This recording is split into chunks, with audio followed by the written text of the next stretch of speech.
Assalamualaikum warahmatullahi wabarakatuh. Waalaikumsalam warahmatullahi wabarakatuh. Kita ketemu lagi dalam acara Healthy Talk yang pada siang hari ini sudah memasuki episode kedua. Sebelumnya, perkenalkan dulu, nama saya Am Amelia. Saya adalah MPP di Rumah Sakit Karya Husada. Dan pada siang hari ini,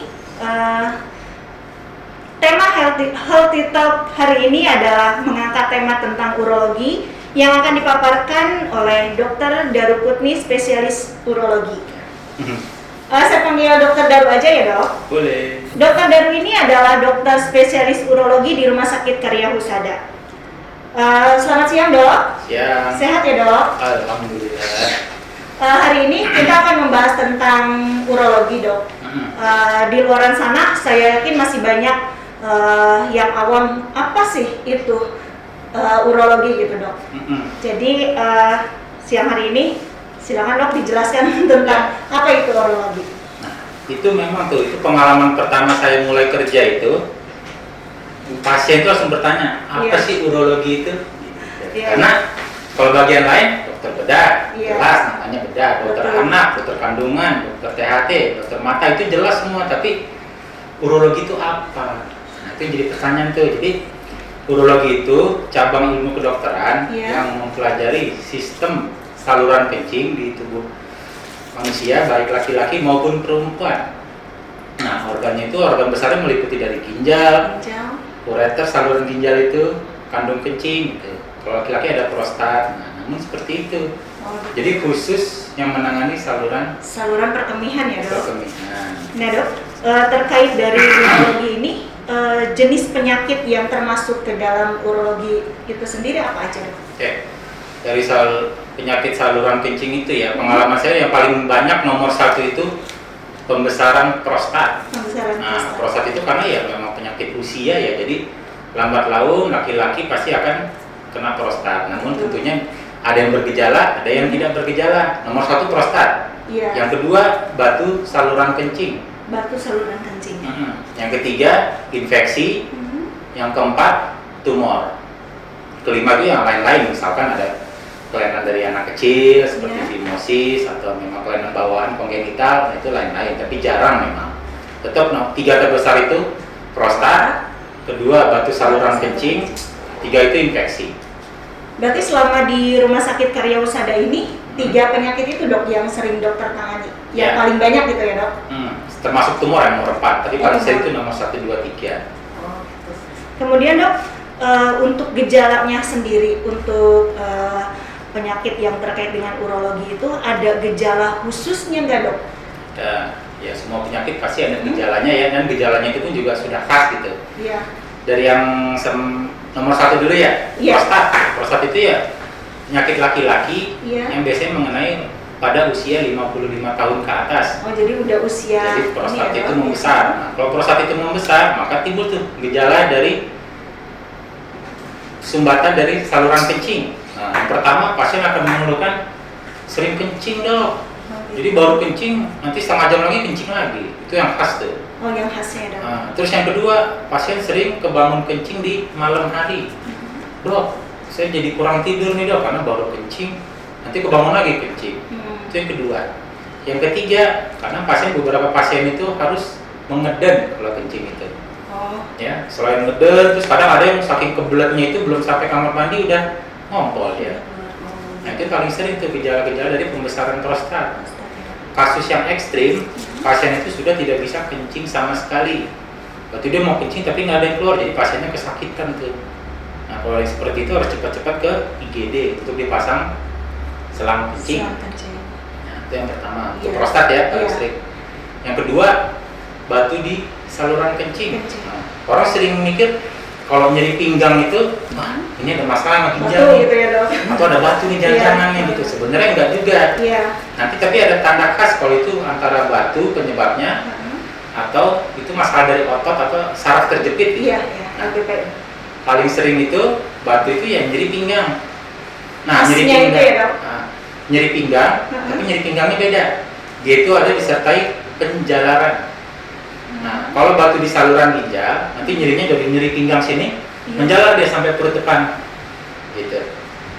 Kalau batunya ada agak ke bawah dikit, nyerinya dari pinggang menjalar sampai sela-sela paha sampai kemaluan, itu tandanya batunya udah mulai di bawah tuh, gitu. Kalau batunya di kandung kencing, nyerinya itu selalu di akhir kencing dan kencingnya sudah mau habis. Jadi pas kencingnya mau habis, tiba-tiba nyumbet sakit. Itu khas tuh dari batu. Beda kalau misalkan kencingnya dari awal keluar, nyeri terus sampai habis nyeri terus, itu bisa gejala yang lain. Tapi yang paling khas dari batu saluran kencing itu nyeri pinggang, bisa menjalar ke perut depan atau sampai ke sela paha. Kemudian ada sumbatan gitu ya dok? Nah, yang terakhir, maaf, ada ketiga. Jadi selain nyeri pinggang, bisa juga kencingnya itu berdarah. Oh, berdarah. Kalau batu itu hasilnya? Kalau itu bisa berdarah, bisa karena infeksi, bisa tumor, bisa batu. Tapi batu salah satunya kencingnya itu bisa berdarah. Nah, selain kencing berdarah yang terakhir, jadi kalau pasien itu karena penyebabnya sebab lain, misalkan ya dari otot ya kita harus tahu nih, bisa bedain nyeri pinggang karena batu atau otot.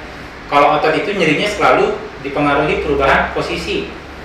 Jadi misalkan kita mau berubah posisi miring, sakit. Nah, jadi atau misalkan kita lagi posisi mau berbaring sakit, sakit. Nah itu berarti beda itu.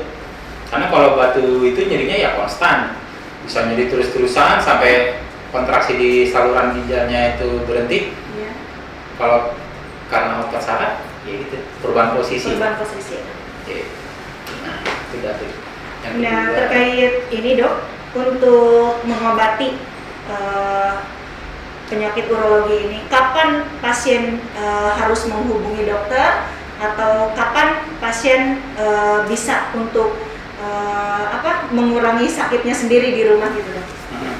Jadi kalau kasus yang paling sering di IGD itu ya, yang pertama tetap tadi prostat. Jadi pasien udah nggak bisa kencing, pasti dia akan mencari pertolongan. Bisa dia ke klinik atau puskesmas atau ke IGD rumah sakit karena dia butuh pemasangan selang kencing supaya kencingnya itu keluar, jadi bisa mengurangi nyerinya. Gitu. Ini untuk pertamanya ya. Lalu kalau untuk penyakit kolik ya, kolik itu kan nyeri pinggang deh. Pasien bisa berobat ke klinik terdekat dulu. Klinik terdekat nanti diberi obat untuk pengurang reda nyerinya. Namun setelah diberi obat pengurang nyeri, setidaknya pasien itu harus dilakukan pemeriksaan USG. Paling sederhana ya, USG atau ronsen. Nanti dari hasil USG atau ronsen itu kelihatan tuh, ini permasalahannya memang dari saluran kencing atau bukan.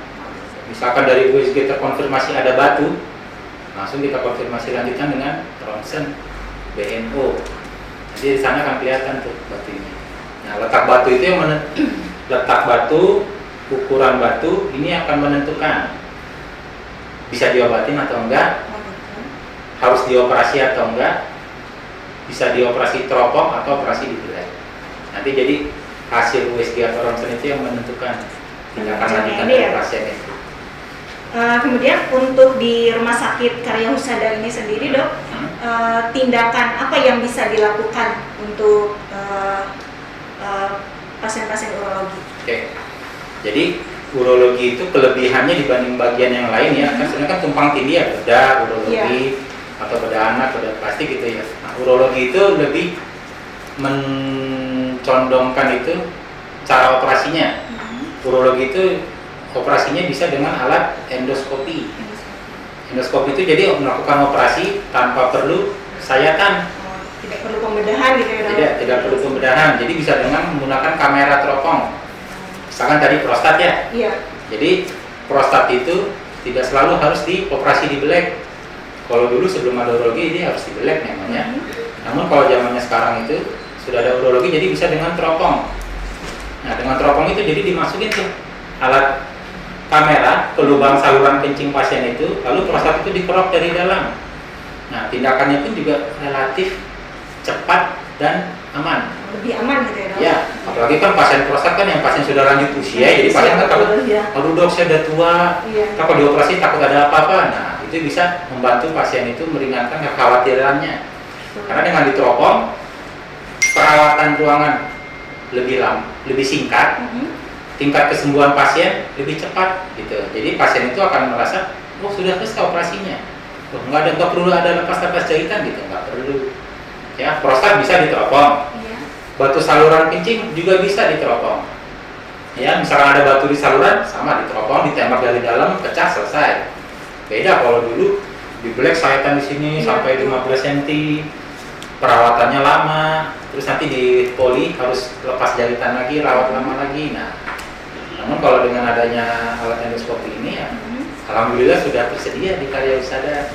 Jadi pasien itu bisa berobat ke Karya Husada dengan gejala-gejala yang cenderung ke arah penyakit urologi. Berarti di Karya Husada ini bisa ya dok? Bisa, namun tidak semuanya dengan endoskopi. Misalkan tadi saya bilang letak batu, ukuran batu itu yang menentukan tindakannya. Harus diobatin atau harus dioperasi dengan diteropong atau dibelek. Semuanya itu berpengaruh. Untuk batu yang besar ya memang harus dibelek gitu ya. Baik dok, untuk selanjutnya ini lebih penting lagi ya dok. Kan seperti yang kita ketahui, pencegahan itu lebih baik daripada pengobatan. Kasih kita tips dok biar kita itu terhindar dari gangguan urologi, apa aja gitu. Oke, rata-rata penyebab penyakit di urologi itu memang biasanya dari gaya hidup ya. Gaya hidup ya dok. Nah, gaya hidup itu yang mempengaruhi gejala-gejalanya itu juga. Misalkan ya ada pasien pembesaran prostat, pasti permasalahan itu dari kencingnya. Nah, supaya kencing pasien itu baik dan lancar, setidaknya kita itu harus minum cairan minimal 2 liter lah sehari semalam. 2 liter. Minimal ya, jadi boleh lebih, tapi jangan kurang. Karena dengan kita kurang minum cairan itu, maka air kencing itu akan lebih pekat dari seharusnya. Nah, ketika air kencing itu lebih pekat, nah itu akan banyak menimbulkan penyakit. Misalkan lebih rentan terkenanya infeksi. Yang kedua, rentan terkenanya batu di saluran kencing. Gitu. Nah, makanya itu pencegahan dari paling sederhana ya, dengan minum cairan. Banyak minum itu. Gitu. Yang kedua, jangan nahan-nahan kencing. Dengan kita menahan kencing sama aja kita tuh kayak menahan kuman. Yang harusnya kumannya dikeluarin lewat kencing, tapi ditahan-tahan, jadi malah kumannya malah tumbuh jadinya. Yang ketiga, dari makan kesehariannya. Pasien dengan makan itu juga harus dikontrol. Jika pasien itu sering makan yang pedas, berminyak, teh, kopi, soda, makanan yang saya sebut ini sifatnya iritan semua, jadi mudah mengiritasi. Jadi misalkan minum kita kurang, tapi sering makan yang pedas, berminyak, teh, kopi, soda, pasti nanti dampaknya itu akan ke saluran kencing juga. Kencingnya panas, kencingnya perih, bisa kencingnya sampai berdarah. Gitu. Makanya dengan kita mengubah gaya hidup kita, yang pertama tadi minum, minum minimal seenggaknya 2 liter. Jangan nahan-nahan kencing. Yang ketiga, dikurangin makanan yang sifatnya pedas, berminyak, teh, kopi, soda. Boleh ya dok sekali-sekali, tapi Sesekali jangan boleh, tiap tapi hari gitu ya dok. Baik dok, bincang-bincang hari ini sangat menarik sekali ya, karena waktunya sudah mepet dok. Ya. Kita akhiri bincang-bincang hari ini dan semoga bincang-bincang hari ini bisa bermanfaat untuk semua yang menyaksikan, dan untuk semuanya saksikan terus Healthy Talk episode-episode selanjutnya yang mungkin akan mengangkat tema-tema yang lainnya. Yes.